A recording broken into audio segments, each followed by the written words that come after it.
Parler du projet Canal, c'est un projet qui est important pour la région bruxelloise, avec évidemment beaucoup de phases à ce chantier, mais on ne sait pas trop où ils en sont dans leur chantier. Avec la crise du Covid, on n'a pas eu trop de contact avec eux, mais voilà, on est curieux d'en savoir plus.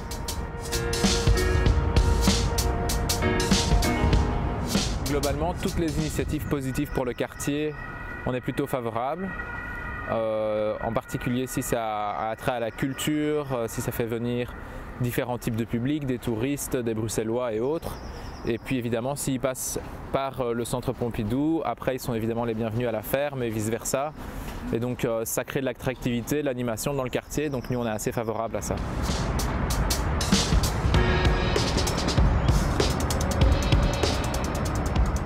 Canal Pompidou, je vais essayer de sans trop donner de jugement, mais en étant un peu, voilà. C'est un budget énorme, dans lequel il y aura 3 entités. Il y aura le centre, donc le musée de l'architecture, le CIVA. Il y aura le centre Pompidou. Alors pourquoi faire appel à des Français alors qu'on a des collections qui sont dans les caves en train de pourrir ici à Bruxelles et des collections malades d'art moderne, etc. et tout.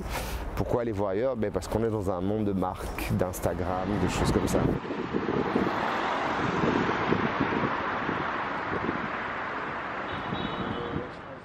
Une de mes collègues qui a bossé là pendant 6 mois pendant le Covid qui m'a dit heureusement que j'avais ce boulot là, mais plus jamais, parce qu'on voit qu'en fait ils ont acheté une marque pour développer un truc et qu'on se base sur une marque, mais qu'est-ce qui se passe vraiment là-dedans?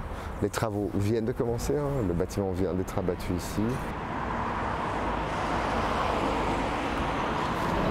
Et donc c'est vraiment de savoir, Bruxelles est une ville cosmopolite par définition, qu'est-ce qu'on en fait, comment on le vit, qu'est-ce qu'on met en place? Je n'ai pas une réponse. Mais ce qui est intéressant, c'est de se poser les questions et de se dire, voilà, il y a des erreurs, il y a des choses qu'on peut améliorer, il y a des intentions, et très souvent, et le canal c'est un peu le problème, ce sont des gens qui sont dans les bureaux, qui prennent des décisions pour tout le monde, mais qui n'habitent pas ici.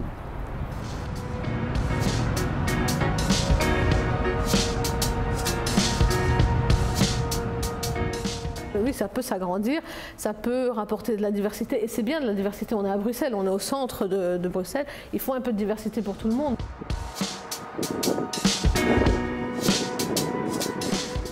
Pour moi, personnellement, ça peut être intéressant, un centre culturel qui s'agrandit au centre de Bruxelles, c'est voilà, c'est que du bonus. Ça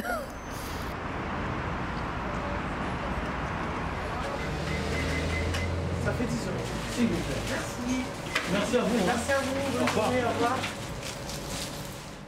Avoir un projet de cette ampleur, est-ce que vraiment ça serait bénéfique, tout en sachant que tout est fermé, on ne peut rien faire, on ne sait pas si ça va prendre 2-3 ans pour que tout redevienne à la normale.